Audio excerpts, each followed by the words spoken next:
Заводчик плохо обращался с собакой, поэтому ее забрали и определили в приют. Кассиопея была очень напугана. В приюте она сразу забилась в угол вольера, повернулась к стене и смотрела в одну точку. Любое движение рядом с собакой заставляло ее трястись от страха.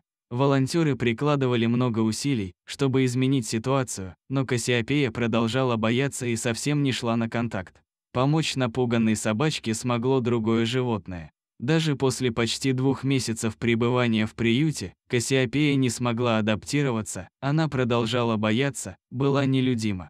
Через время собака стала разрешать людям себя гладить, но в процессе было понятно, что это скорее вынужденное действие, а прикосновения пугают ее. Мередит Коул увидела Кассиопею в приюте и решила забрать домой. Проблемы с поведением собаки ее не пугали, она была убеждена, что жизнь дома, забота и питание все исправят. К сожалению, адаптация в новом доме проходила так же сложно, как и в приюте. Дома у Мередит жил пес по имени Карлита. Женщина опасалась, что напуганная Кассиопея не сможет найти общий язык со взрослым псом и несколько дней не знакомила животных. Когда хозяйка поняла, что бессильна против поведения новой питомицы, она решила отвезти ее в вольер Карлита и посмотреть, возможно, с другой собакой Кассиопея поладит лучше, чем с людьми. Пса новая знакомая сразу заинтересовала, но он не давил на нее, а просто сидел рядом. Кассиопея сама проявила инициативу, начала нюхать пса и знакомиться с ним.